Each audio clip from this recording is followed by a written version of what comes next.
Hello, everyone. Welcome to another episode of Talk About It Tuesday. I am your host, Cheryl, and we have another wonderful topic for tonight. And I have some wonderful ladies that are here going to be sharing some information about the ins and outs of homeschooling. But listen, this is not just about homeschooling. You can use some of this information for you to help you with your children, even over the summer or during breaks when they are out, just in general. So it's going to be good. As you are coming in, I ask that you go ahead and share this video out, and I'm going to do so. And we normally give everyone about 3 minutes to join us. So we'll go ahead and share the video out. If you all can do that, would be great. Let's see. Let me share. We are live. Let everyone know we are live. We are live. Let's see. All right. Share. We are. If you are joining from different platforms, say hello to us. Say hello to us and share the video out for us. Let everyone know we are live.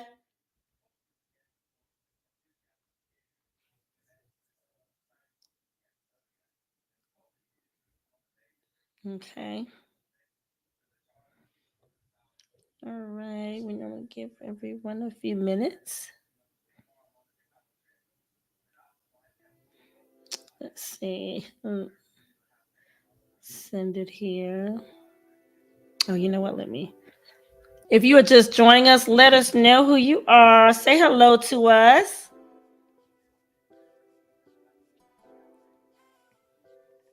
Share. Hi, Denise. Hey, Mama Pinkney. All right. So glad you all are joining us. Let me send this on out.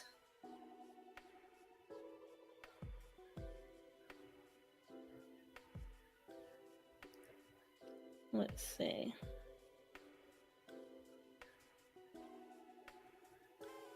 If you are just joining us, please say hello. Let us know who you are. If you are just joining us, thank you. Okay.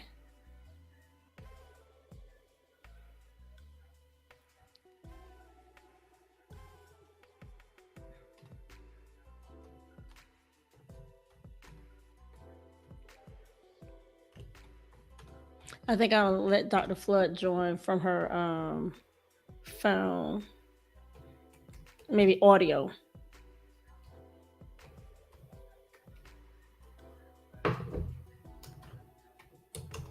Hello, everyone. Welcome to another episode of Talk About It Tuesday.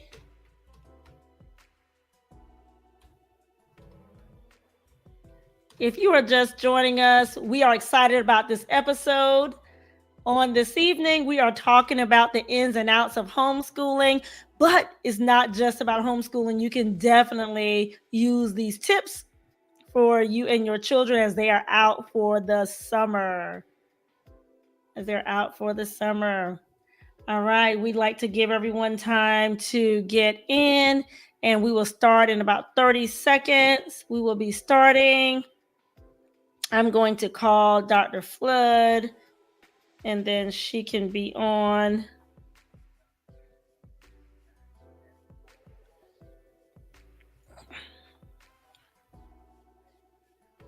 Hey, Charity.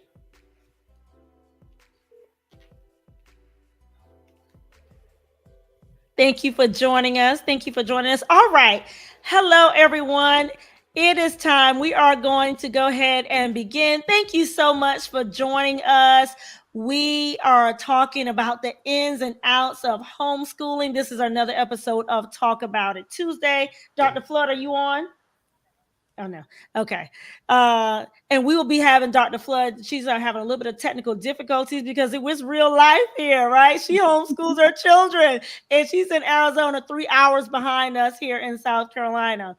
So we're going to go ahead and Hey, Trina, how are you? Thank you so much for joining us. If you all have questions, get your questions ready because I learned a lot of information from Adrian and Dr. Fludd in regards to homeschooling because that is something that I did with my children.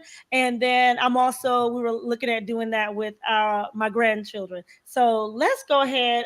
Adrian, first, as I am, and listen, if you're on, please go ahead and share the video out so that we can get people to join in. Share the video out and let people know that we are live. Share this discussion with someone. Just go to that Facebook page and click share and let them know we are live. Join us, or either actually send the YouTube link to someone. Okay, send that YouTube link to someone. So we're going to go ahead. Adrian, I have Adrian Sullivan that is with me on today, and then I'm going to call Dr. Fludd in as well. Let's see if I can get her in right quick.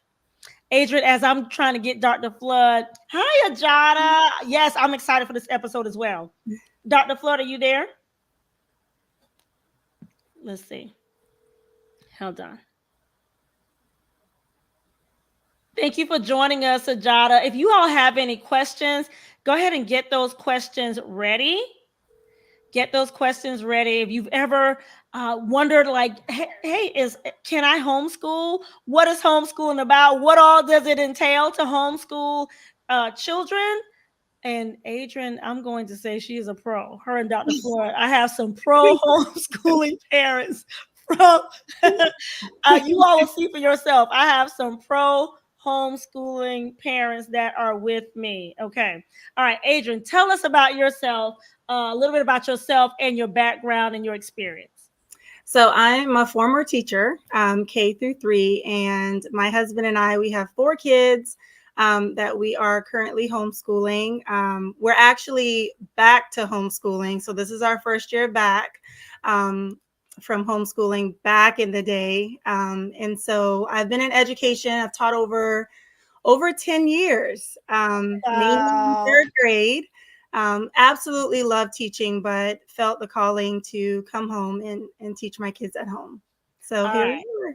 So you taught for 10 years. I want to make sure everyone, you taught for 10 years.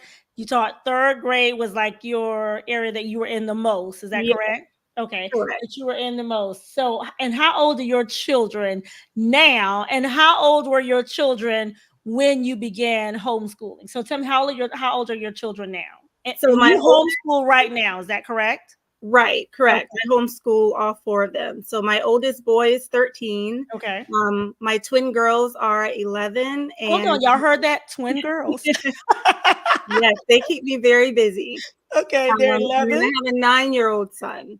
And so I homeschooled back when my 13-year-old was 5. So he just turned 13 and he's in 7th grade. So I homeschooled him for kindergarten, and half of 1st grade, I went back to work, back to teaching. Okay, so when you started homeschooling, hey, Gloria, so glad you can join us, sis. So when you started homeschooling, if you can share this video out, Gloria, let everyone know that we're live to join us. That would be good. Thank you so much.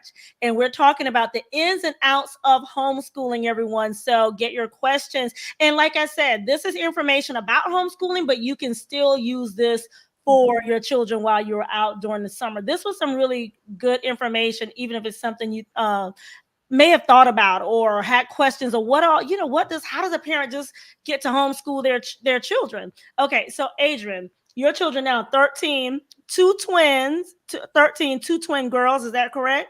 Correct. 11. And a 9-year-old. So correct. How old were they when you started homeschooling? How old were they? So back in the day, like I said, this is our first year back to homeschooling. Okay. But when my 13-year-old was 5, we officially began homeschooling. Okay. And so he was 5, so my twins were 3, and my 9-year-old now, he was 1. When we first started. And yes, when you started homeschooling, 5, you had a 5-year-old, the 2 3-year-olds, and then the 1-year-old. Correct. My Lord. Correct. Okay. All right. So What I guess the question, and you all, if you all have hi, Soaring Eagles, if you all have any questions as we are going forward, please, please put it in the chat. Okay, so is homeschooling something that you always wanted to do? How did you? Is that something like you just say, "Hey, I'm going to homeschool my children"? Is it something? What? How did you get into homeschooling your children? So for me, it actually I would say that we stumbled upon homeschooling. Okay. It was never in the plan. After I had my girls, Mm-hmm. I stayed home from teaching Mm-hmm. after I had them, and so I brought my then 2-year-old home too, and so I just became a stay-at-home mom. And so when it came time for him to start school, I was Uh-huh. like, I'm not ready to send my baby off. And after Uh-huh. talking to other moms, Uh-huh. I stumbled across homeschooling. Someone mentioned, hey, you ever thought about homeschooling? Uh-huh.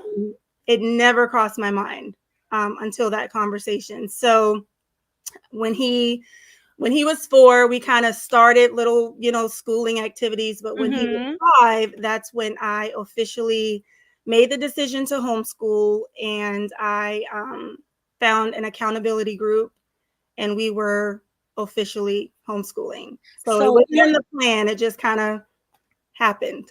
so this basically came about because you were not ready, as most parents are not, right? When it's time, when you have your baby and it's time for them to leave to go to school, you miss that time with them, and you just said you wanted to homeschool. So Correct. at that time, did you know anything about homeschooling?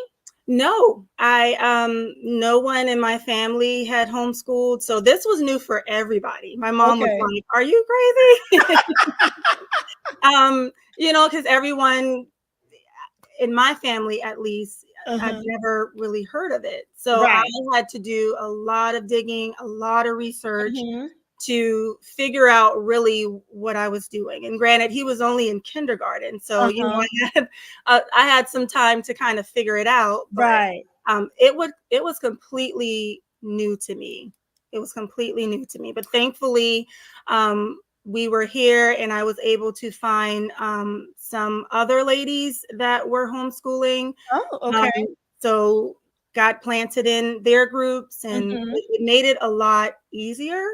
Um, the resources, that they shared, they were very valuable. Mm-hmm. So, yeah, I just stumbled into it and did a lot of digging, done a lot of Uh-huh. research, and realized this is what I wanted to do. Wow. So, Okay, so how was that like managing oh, that's what listen. Okay, well Trina, we on the same page. Can you put that question up, Christina? Trina said, how do you manage teaching content for multiple grade levels? Well, my question was, how do you manage teaching with the five? How did you manage, period, with teaching a 5-year-old, two 3-year-olds, and three-year-old. then a 1-year-old. How did you do that? What did that look like? And then answer that question. What did that look like? And then Trina's question about now, I guess, because how do you manage teaching content for Right, multiple grade right. levels now? So what did that look like for you, your schedule with managing teaching the two twins, 3-year-olds, and then the 1-year-old? Well, back in the day, when I had the 5-year-old, Uh-huh. I would say I did not have a structured schedule at all. Okay. I just really allowed my kids to play. I feel like, especially in the early childhood stages, play Mm-hmm. is important. Uh-huh. So our focus during that time was just a lot of playing. Okay. It wasn't until my son was about 4 when I tried to do some structured Mm-hmm. um, activities. I read to my kids a lot. So for him, reading kind of came naturally. Mm-hmm. We would sit, we would read books, we would, work on his fine motor skills, how to hold a pencil, things like that, Uh-huh. but not really content at that point. When you think Mm-hmm. of math and a 5-year-old, okay, let's count some sticks or let's count some rocks or Uh-huh. Uh-huh. fun little activities, but nothing really structured. So the learning was mostly it was learning, but Right. it was fun learning of actually things that it wasn't like a rigid or curriculum that Right. Right. but he was learning. And something that you said about you just read to him, and I'm going to let you answer Trina's question about now, but when you said that you just read to him, that is something I was still trying to get Dr. Fludd on, but she said her oldest, that's all she did with her oldest. And he just began reading when he was about 4 years old as well. She Right. said she just read from the time he was born, just read books to him. She had her mom to read books when she would keep him, but she said just read. She would read encyclopedia. She would read dictionaries, she would read magazines, newspapers, whatever it is. She just read books. Of course, kids' books as well, but she just read to him. And she said he actually just picked up reading just from Right. the exposure. Would you say that is the experience with your child as well? Exactly. Absolutely. And I would read, literature above his level. Mm-hmm. That's very Mm-hmm. important as well, so that he can hear that vocabulary. And Uh-huh. when it came time for him to read, he was able to just pick it up from remembering what it sounded like. And of course, you're following along as you read so that he can see the word, hear the word. Mm-hmm. And so it for him, it came naturally. And so we spent a lot of time, even my 3-year-olds, my 1-year-old, just doing read alouds with. Mm-hmm. Didn't Mm-hmm. really do anything structured with my 3-year-olds at the time and my Uh-huh. 1-year-old. It was just whenever I had a moment with my son, I would Uh-huh. do that, like when they were napping or, occupied, I would take that time and sit, maybe 20 minutes at the table. Right.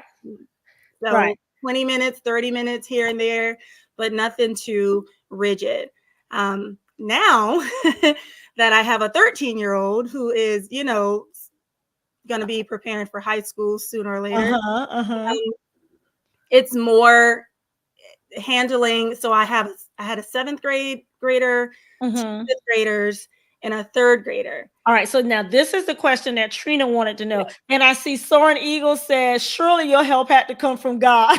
I agree. Absolutely. I agree Uh, with Soaring and yes, Eagle. this is some good information. Tamika Walker, thank you for joining us, Tamika.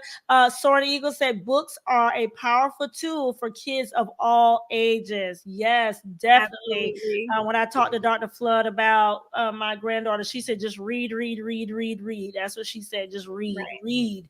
So now, Trina's question: how do you manage teaching content now for multiple grade levels? Well, I would say now, so homeschooling has shifted a lot Okay. since when I homeschooled them years ago. So the resources out there, I mean, there are just so many resources out there now. One of the Mm-hmm. things I was a little nervous about with homeschooling my Mm-hmm. seventh grader, who's also gifted, Mm-hmm. was math. I'm like, I'm not a math person. I'm certified K through 3. Like I Mm-hmm. stay in my little bubble. But Uh-huh. my main concern was, math. And even with that, I have resources where we have subscriptions where they have a teacher, a video where they do their Okay. video lesson, Mm-hmm. listen to the lecture, and they do whatever their assignment is. So, like, for example, for him with math, I actually don't do any teaching. Okay. Unless Oh, okay. he needs help with something, then we'd have to research together, or dig a little further. But thankfully, he's really good in math. My girls as well. I kind of worked up to getting them at an independent level. I feel like Mm-hmm. it's very important with homeschooling, because when we first started, I had like these block schedules, like, okay, I'm going to work with this kid during this time, Mm-hmm. this kid Mm-hmm. during this time. And we did that for a while, Okay. because that's just how I could function. But eventually, I'm to the point now where I can just give them their assignments. Mm-hmm. They can just go and do it. Now, my third grader, I have to sit with him more. He's not as independent as the older three, so I do sit with him, but it's not like They start their day, we start our devotion, we have our prayer time in the morning. We do history all together. It's because the curriculum that we use is better to do it as a whole group. So now I want to interrupt because hold on one second. Let me see. Is Dr. Fludd being added on? Okay. Yay! Hello.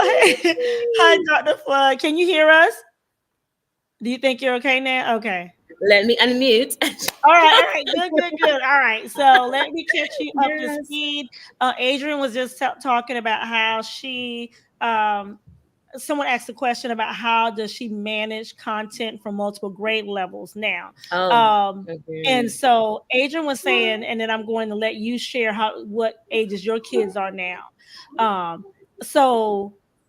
Adrian, you're following a curriculum now? Yes.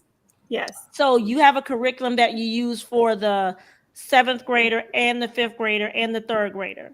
Correct. So they're all at different levels, 7th grade, 5th grade, 3rd grade. So like I say, we do history together. Okay. We do history together. It's a Christian history curriculum. So it's a lot of, ancient history about Christ-centered, I would say. Okay. So that's something I want our family to do all together.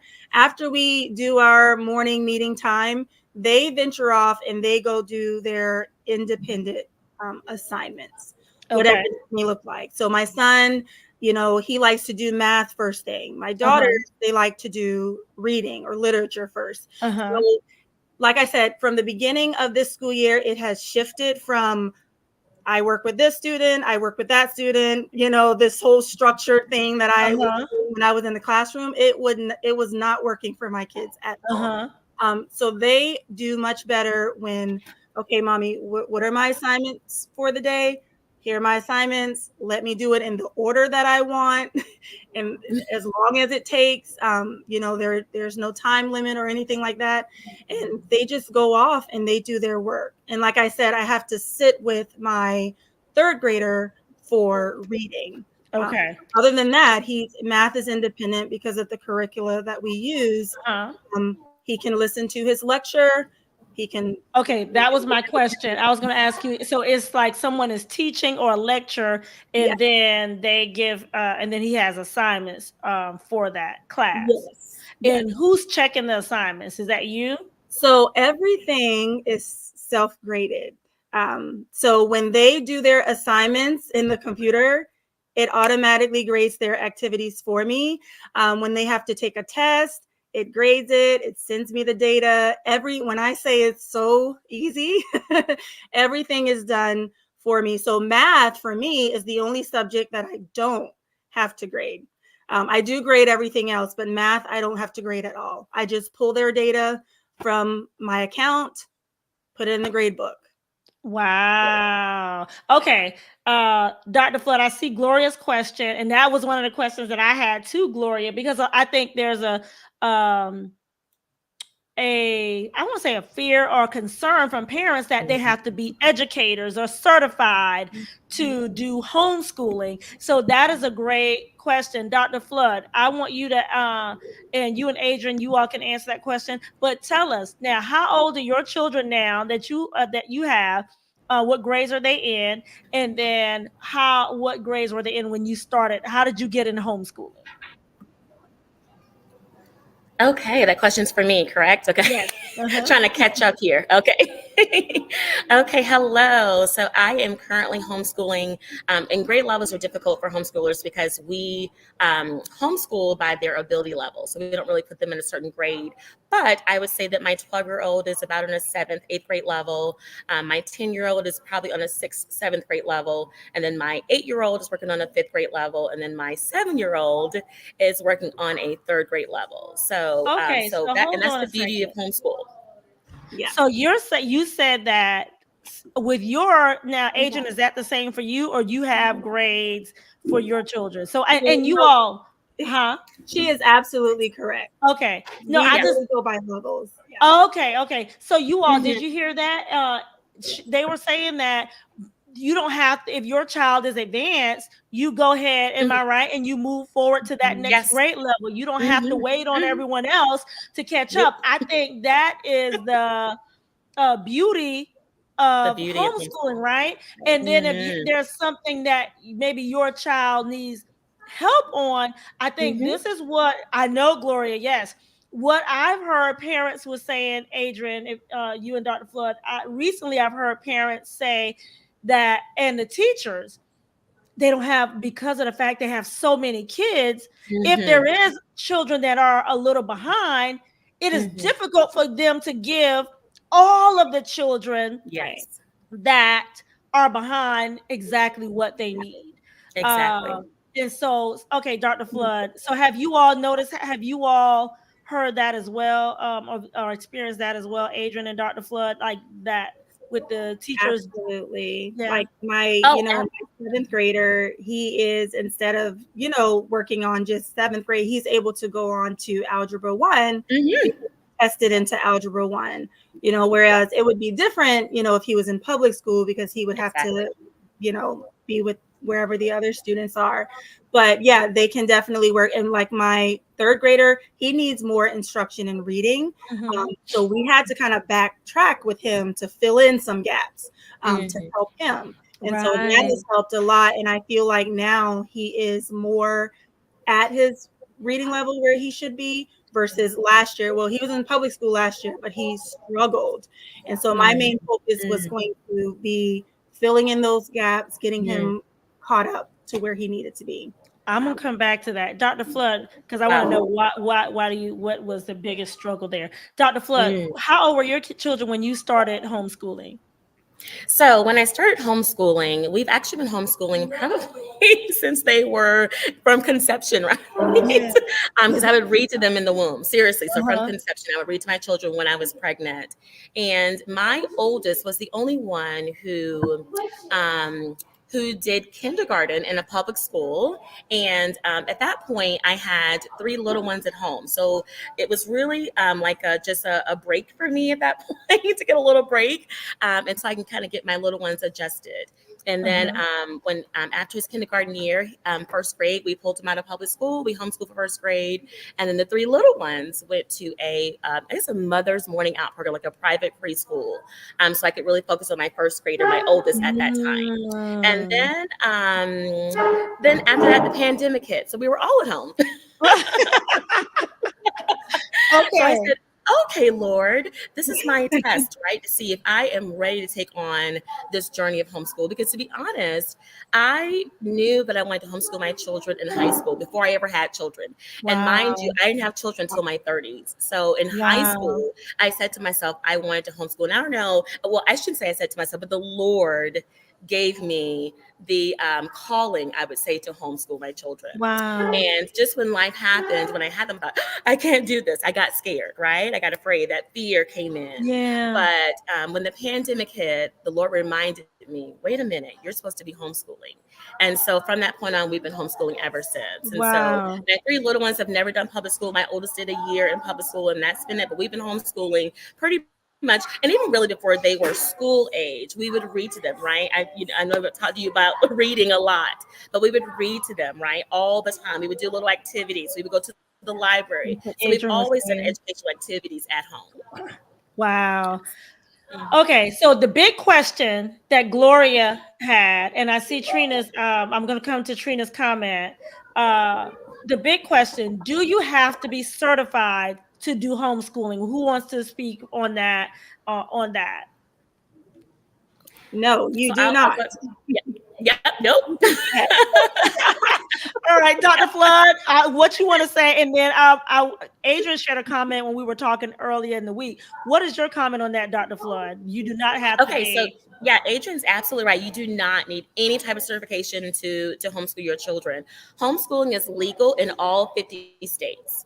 And so you just have to I don't want to say apply, but you have to let your state know, and whatever manner that is, every state is different. So, like we were living in Georgia when we first started homeschooling, so we had to file what's called a letter of intent. It's just saying I'm going to homeschool my children, and that was it.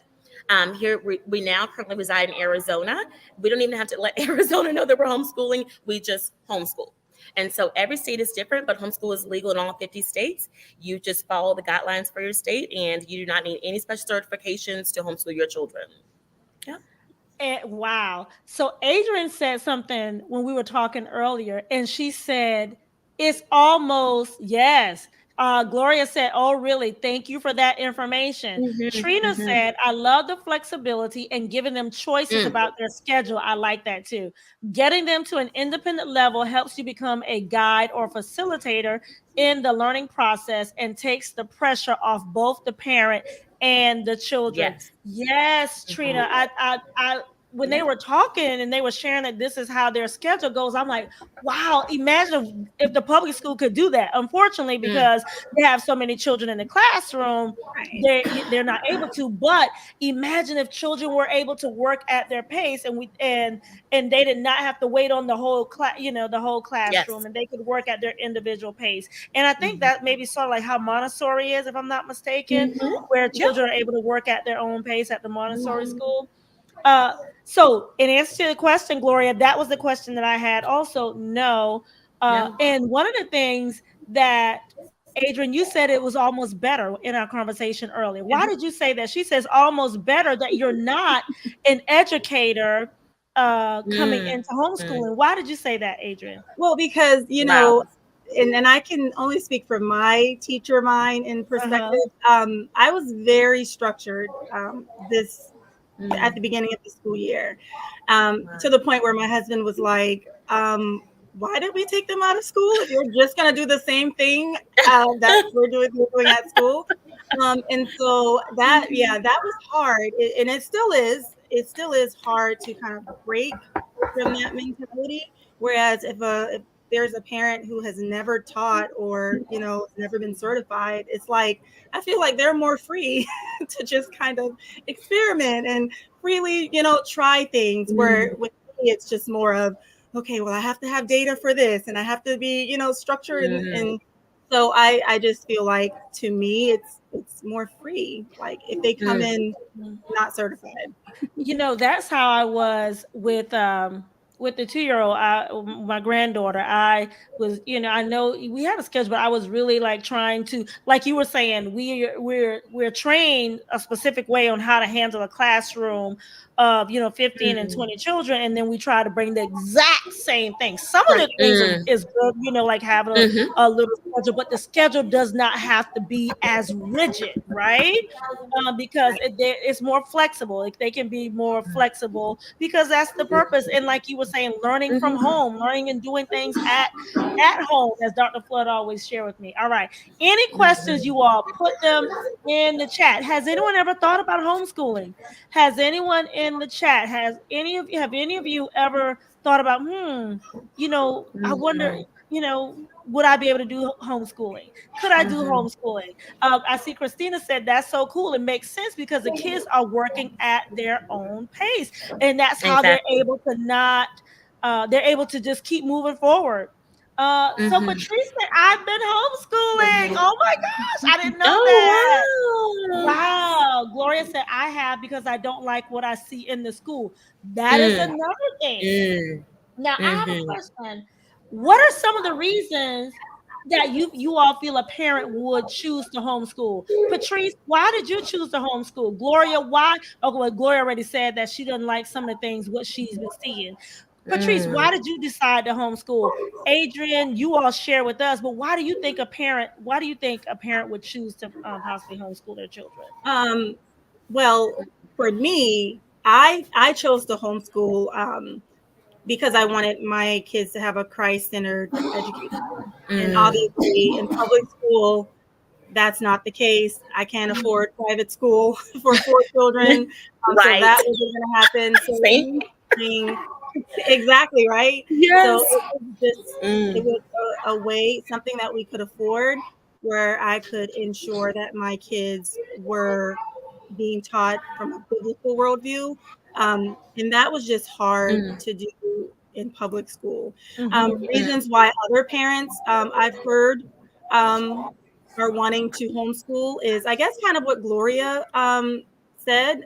not Mm. really agreeing with what's going on in the schools Mhm. nowadays. So many controversial topics and things like that. Safety is another reason Mm. why, Yes. some parents may choose to homeschool.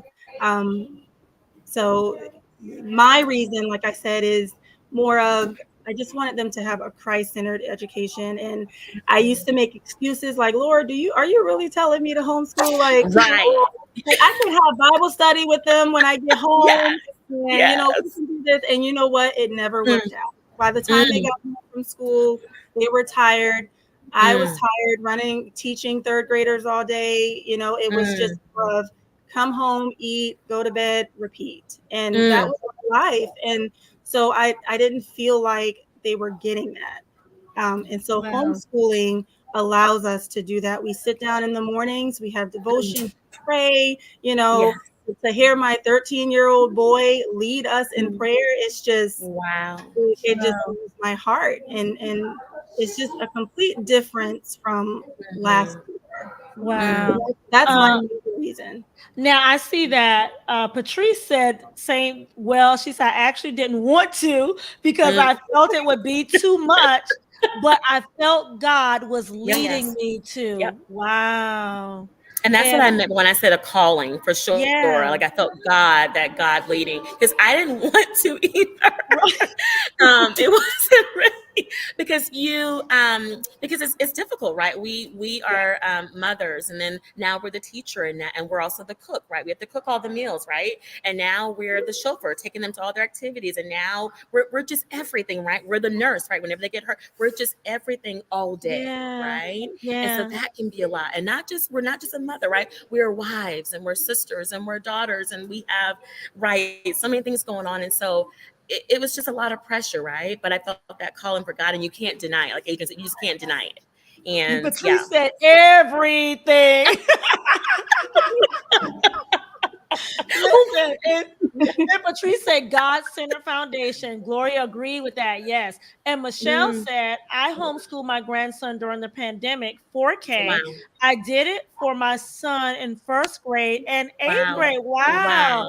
He's an adult now. I did my daughter in Mm, sixth grade. Wow.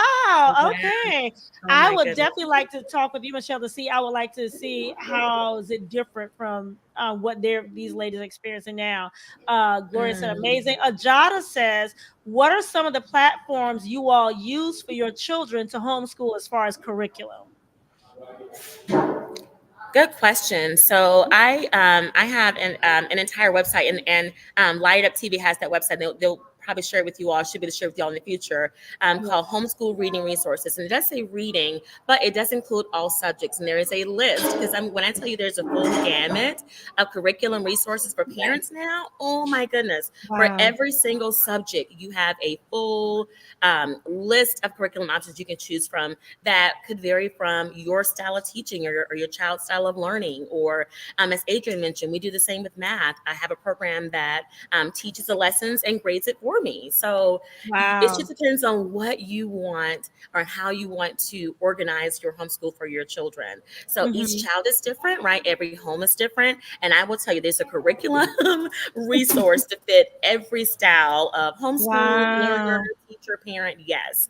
Now, is that And something that can get expensive, Dr. Flood? it can if you allow it to, but it doesn't have to be. There is Mm-hmm. free curriculum out there, right? Full curriculum, yeah, full curriculum that are out there that are totally free for use, and there are some that are very inexpensive. But then there are Wow. some that are really expensive, right? So you have Mm-hmm. to choose where you want to be on that spectrum and what works for your family. And once again, that's the beauty of homeschool. You're not locked into just what the school is doing, right? You can choose what works Uh-huh. best for your children. And my thing is, and I had another friend who homeschooled her children too, and she kept talking to me, you need to homeschool, you need to homeschool. And I'm like, okay. But one thing she was saying is that who knows your children Better better than than you you. do? Wow, Who that's else? good. Who loves them more than you do, right? Wow. So that is why, like when you choose that curriculum, you choose what works for you and your children because you know them best.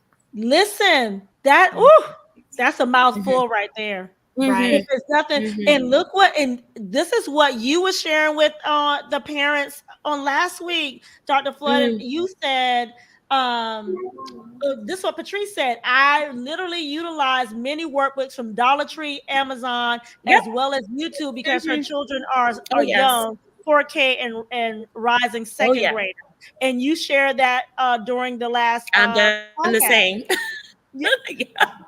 Oh yes. And Yep. James Arnold Brown said, I want to know about how you handle extracurricular activities like sports and drama. Ooh. Great question. Yes, great question.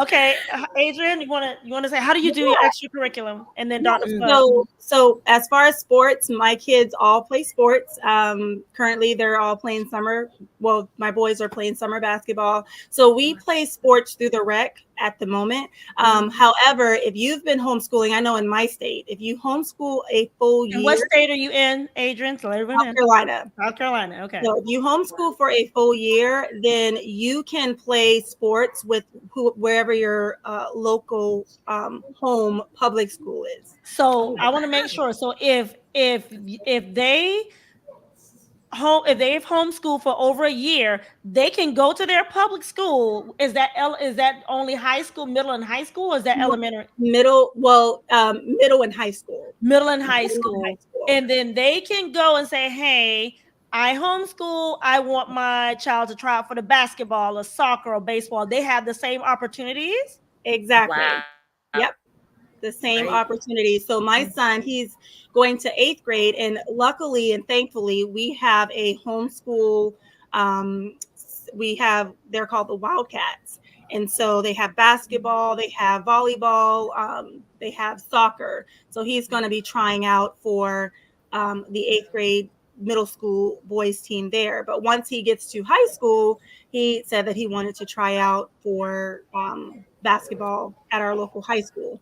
So he'll be able to do that. So sports, they have the same privileges as any public school kid. Wow. And as far as drama, all of my children are in musical theater. So they Yep. had their first performances this year. It's so funny because my son, he went to a theater school. So for him, homeschooling, he was in sixth grade, was a little hard for him because he loves theater. And, sixth graders, middle school, that age, it's like, oh, I'm going to lose all my Mm. friends and blah, blah, blah. Uh-huh. And so we were able to find musical theater here, thankfully, and they Wow. absolutely love it. So it's been Wow. amazing. Wow. Yeah. That is a great. So there's not a shortage where people might think, and I think that is another stereotype that your child is just sitting at home by Mm. themselves. They do not have any socialization, because that is something that I've heard some teachers say. I've heard parents say, "Oh, that child's not going to have any socialization." Dr. Flood, what do you have to say about that? So on the socialization, that is no longer a stereotype for homeschoolers. I am telling you. And Miss West, you know my children; they're very outspoken and outgoing, Yes. and we are. I would say we're probably out of our house in the evenings just as much as public school children. Right. We Yes. have church. We have a program called Venture School. They go every Friday to take classes with other homeschoolers. We do theater, musical theater, just like Adrian's children. Yeah, we do musical theater. My daughters have done 3 performances in live plays. Like, they have no issues with socialization. My sons have played soccer. They play sports at the YMCA. So it's just, they've played piano. They've done piano recitals. I mean, it is on and on. I mean, they've done art classes. Right now, they're doing a music class as we speak. So the children are definitely like fully infiltrated into society and doing things and very outspoken. So there is no shortage in the area of socialization at all. Wow. Now you all, I think I've heard you and did you all hear that? This is really good. Yeah. This is so good. And I want to go back up because this is what Michelle said. You all, it's unfortunate, but it's our reality, right? She said, I Mhm. use Bob Jones for my kids and a Becca for my grandson. I initially homeschooled because of the moral decline. That Yes. is, unfortunately, that is the reality of what's Mhm. going on.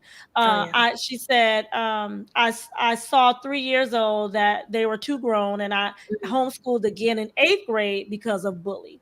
Wow. So we know that this is, that this is our unfortunate reality of what we are experiencing and we've hear about that's going on in the public Yes. schools. Not knocking public schools, because No. there are some parents that, school is school, right? Mhm. But as Mhm. Dr. Fludd said, who Mhm. knows your child better Mhm. than you? Who And can teach I'm them? a product of public school. I was on Yeah. homeschooled as a child. I went from preschool all the way to 12th grade in public school. Yeah. And I am a former public school educator. I taught in a public school for 10 years. Right. So it was just, my main thing was, like, as Adrian mentioned, I just wanted to be able to teach my children Christ, right? I wanted them to know the Lord. That was my full focus. And I also wanted to really know my children. I didn't want them to be gone for 8 hours a day. And like Adrian said, come home for dinner, bath, and bed. And that was it. Like, I want to raise my children. I didn't want the school or teachers to raise my children. So there are, cons, right, to the public school, but there are also pros to the public school. Right. So not knocking the public school at all. Right. But I just feel opportunity. like if you really want to, I guess, make that connection with your children, really spend that time with them, because they're only with you for a season, right? They're going to grow up. They're going to leave your house and they're going to be on their own. And those foundational years are just so important. And I just couldn't give those years to the public school, or really to any school. As Adrian mentioned, even if I could afford it private, I'm not sure if I would have done private, because I cannot give those years to someone else. God has entrusted me with these children, and I have to raise them in the Lord. And so in order for me to raise them, I have to put in that time. And here That's wonderful. Oh my goodness, this is so good. We are getting a lot of good feedback. You all, if you're joining us, we're talking about ins and out of homeschooling. This is so good. Gloria has a great question, but I want you to know, check your social media pages for resources from our guests. You can also email us at info@lideducation.com if you want any of the resources that Dr. Fludd mentioned. What was something that you said that, oh my goodness, that you were just talking? Oh, I wanted to share this. What I did was a little bit different because I worked when I homeschooled my children. Now, this is 20 something years ago. Okay. When I homeschooled my children, I got a college student because I was working as well, that I could still keep my hands right. They were right there with me, but she actually did the reading and the math with them. I think I did writing, but she did reading and math with them. So I just came in, and we would always collaborate beforehand on what was going to be taught, what the outline was for that day. And it was this is one of the things that I remember we talked about also. Kids are at school 8 hours, but guess what? They're not learning the whole 8 hours in school, right? That portion, reading, let's say reading an hour, math an hour, extracurricular activities, and then maybe when reading and writing is together, and then maybe science and social studies. That's maybe 3 or 4 hours out of the run. 3 hours is learning, and the other hour is extracurricular activities. So think about that, right? Yeah. So that way your child is, am I right? Have you all seen that with your schedule, Adrian and Dr. Fludd? Oh, yes. Absolutely. Because my kids are done with schoolwork by noon. And then they have, and I love that, because it's like they do their assignments, the things that are required, and then they have the rest of that time to spend on their passions, the things that they actually care about. So, that's another thing that I love about homeschooling. They have so much time to spend on their gifts and talents. And we always talk about, what are the gifts and talents that the Lord has given you? Work on those things and get good at it. So I 100% agree. 100% yes. And even though we are only working 3 or 4 hours out of the day, my children, all 4 of them, are at least 2 grade levels beyond what they would be in public school. And really, when the pandemic happened, we were really just working because we were all at home and working. We were just reading and writing and doing all this stuff just to keep them occupied. After the pandemic, it was about a year into the pandemic, I was like, oh my goodness, these kids are like beyond grade level. I can't send them back to public school. I can't send them in school Right. They're too Right. far beyond their grade level. And even though we're only spending that small amount of time, they are getting the work done and getting beyond where they need to be. And as Adrian mentioned, they're able to focus on what God has called them to do, right? Their passions. So, So it so is this the might be beauty a of homeschooling. question that how do you all know that where your children are? If you're homeschooling, how do you all know that your children are on track and they're on level? How do you all know that? So there are online assessments. There are free ones and there are paid ones. You can even go to, there are companies that will test your children for you. In Georgia, where we lived prior, we were required to test our children every 3 years to be sure they were learning. So my 4 children did the state standardized testing, just like the public schools kids last year, and they all scored. That's how I know they were 2 years beyond grade level. And also, when you're working at home with them, if I give my child, let's say my 7-year-old, she should be, first, second grade level right now. When I give her a first grade book and she can do it in 2 seconds, like I'm like, okay, this is not, you need something more challenging. So working with your children, you know what they need, right? And then also you can do online assessments and assessments just like the other public school children. So And that's what Adrian said when you said that. Adrian, you told me what? You was like, I'm with them. I know I don't have to. I know I what they know. know. We have to give tests Yep. in school to students because you're dealing with 20 plus kids. I'm sitting with my kids every single day, so I know their level. I know where they are. I know what they can do, and I know what we need to work on. That's Yes. so good. That's so good. All right. So Mhm. Gloria had a question. We are coming close to our time. Oh Gloria my said, goodness. do you think it's too late to oh, this is so good, Gloria. Do you think it's too late to homeschool if they are past elementary school age? That's Mm-mm. probably the best time to The homeschool. best. Yes. Really? After Yes. elementary? Absolutely. And I keep in mind, this is our first year back to homeschooling. So he was in Mhm. 6th grade last year. So I pulled Wow. out a middle schooler Middle to school. homeschool. I have friends that literally pulled their kids out from high school. So Mhm. I mean, it's never too late to Never. homeschool your Mm-mm. child. Mm-mm. If the Never. Lord has put it on your heart, Yes. then do it. A lot of people, say, oh, it's hard and it's hard. And I would say the hardest part about homeschooling is just starting. Is Just just making starting. a decision to start. That's Yep. the hardest part. Wow. Yep. Do not be Wow. afraid to start. Do not be afraid to start. And also, when you start, it is not going to be easy. Okay. You're going to have some hard days, right? So don't give up, and also be flexible. So, about every quarter, I feel like, my family, we have to transition. I'm like, okay, this is not working. So we need to make a change here. This is not working for me as mommy, not working for you as a student. We got to make a change. Okay. So about every 9 to 12 weeks, we kind of reevaluate, right? And you do in the classroom too. You reevaluate what's working and what's not working, and we make those changes as we go. So be flexible. It's okay, but just don't be afraid. Don't be afraid because, as I mentioned earlier, you know what's best for your child more than Yeah. anyone else, and you can't fail them. You're going to give them the best because you love them Yes. more than anyone Yes. else, right? So you're going Right. to give them the best. So don't worry. Yeah. Don't worry. Now, are there homeschool? You all were talking, they're homeschool co-ops, you were saying, right? Yes. Tell us Mhm. about that. What is that? What is that? Yeah. So it's basically just So a there structured are group. Oh, I'm sorry, Dr. Flood. no, no. Go ahead. Go ahead.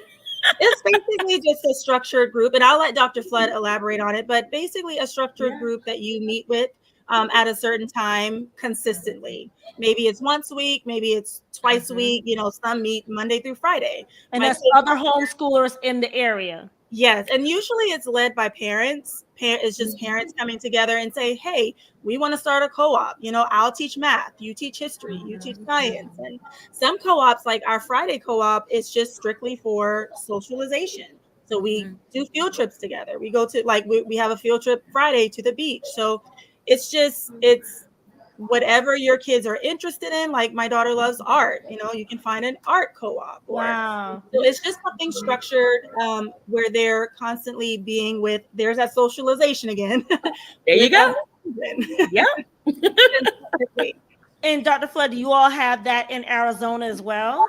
We do. We had it in Georgia and we have it in Arizona. And when we here, we there's so many options. I mean, so many options for homeschools to meet together. And so our, I guess, co-op, we would call it Venture School. And my kids go every Friday, just like Adrian, and you can really go any day of the week. We have groups of homeschools that meet any day of the week. But ours, I like Friday because it's the end of the week. But we do go to what we call Venture School, and they go there for kind of the extra subjects like geography or Spanish or art. So it's kind of the extracurricular subjects. If they go there, and it's really for me socialization, just to get them out with their peers, talk, have fun when mommy's not there, right? This is their time That's to good. kind of build those independent skills, right? Away from mommy. So you're learning to make those decisions, right? Problem solve. I'm not telling you what to do and what not to do, right? So it's just their time to have fun and to also gain some of those life skills. But what we call them homeschool co-ops. So it's just a group of students meeting together, families meeting together once a week or twice a week, just on a regular basis, where the children can build those relationships and also learn those other cooperative skills. That's why it's called a co-op. They're learning how to cooperate with others, right, in the world besides their family. So, yes. This has been so good. I'm going to read the Mhm. comments while you all think of some last words for our audience and for the parents, for the village that may have uh, been thinking about homeschooling or Oh, yeah. just to give some last words. But as Mhm. before that, as you all thinking on your last words, what you want to share, I see that James Arnold Brown. He said, "My grandchildren are homeschoolers, and even when Mm. they are with grandmother, they love going to the library. Reading is really important." Yes, Dr. Flood told me with my granddaughter, read, read, read, read, read, Read, read, read, read. read. And you know what? That's one of the things that really I feel, and that's, and please, parents, focus on it, regardless whether you're going to homeschool or not. Focus on that reading, because actually, what I've realized, I didn't realize that what I was doing in the beginning when I was like focused on reading, reading, reading, even like prior to preschool, focusing on that reading, and really all I did was read to them, and they picked up reading, right? But what that has done for me now, they can work independent. Now they can learn anything. They can read their science lesson and get it done. I just check it. Okay, you got it correct. Yep, you're good to go. They can read their social studies lesson, get it done, and I check it. They're good to go, right? So they can learn any subject at this point in their juncture because they are readers. Even down to my first grader, and all of mine probably start reading around the age 4 or 5.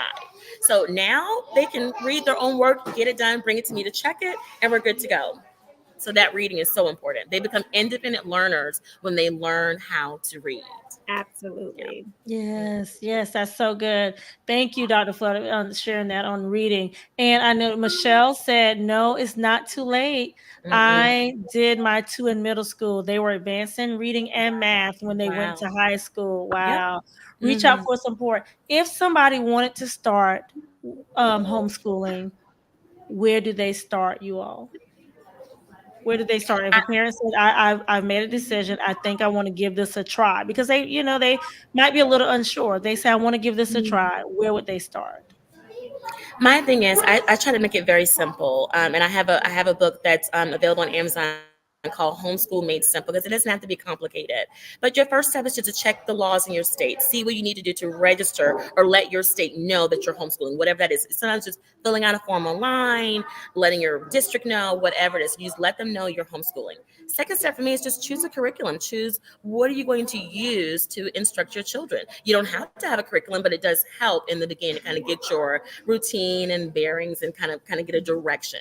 And then the Mhm. third step is just do it. Just get started. Just do it and figure out your rhythm and your routine for your family. So it's simple. Check your laws in your state for what you need to do to let them know you're going to Mhm, homeschool, mhm, because every child has to be accounted for, right? That they just want to know that this child is being schooled. That's all they want to know. Second mhm. step, find what you're going to use to school your child. That could be curriculum, or you can make up your own curriculum. And third, just get going. Yeah. All right, Adrian, any last words? What do you want to I share with the think parents? Dr. Flood did an amazing job of summing that up. And the only thing I would add is, we have to choose an association, no, not Mm, association, accountability group Yes. to join. And they're just a group that holds you accountable, Mm. and a great resource for you as well. but very simple. I think she summed it up beautifully. Accountability group. Listen, this has been really good. All right, Gloria said this was really good information. Thank you all for the inspiration and information. Trina said, Dr. Flood, I definitely can attest to the benefits of reading to your child. Mm-hmm. Reading is so important. Denise said, great info, ladies. Michelle said, Yeah. reach out for support when you need it. And Mm-hmm. we will have information for Adrian and Dr. Flood, who I'm sure would be willing to give you a hand if you are interested in getting started with homeschooling or want any more information on homeschooling. Check our social media page, and we will definitely have their information on there, and they will be glad to give Oh you yes. information. Listen, Mhm. hashtag homeschool. That's it. Yes. Hashtag homeschool, Yeah. homeschool. All right. Yes, and Hashtag we can homeschool. thank the pandemic because there are so many resources out there for homeschooling. So thank you, pandemic. It made it a Listen, whole lot easier. right. Before you leave, we are gearing back up for our giveaway. The winner will be announced on June 25th. All right. At the end of June, all you have to do is share it out. Okay. Share our videos out and tag two people. Every person that you tag, that will be like that's what you'll get credit for. Everybody that you tag two people, share the video out, tag two people, okay? Tell and you all, we are gearing up to reach 200 subscribers on YouTube by the end of June. So help us reach these 200 subscribers. Hashtag homeschool. Listen, this is it. I really, really enjoyed this. Thank you all, ladies, so much. Thank Thank you. you, audience, for Thank joining you. us. Until next time, remember to light it up.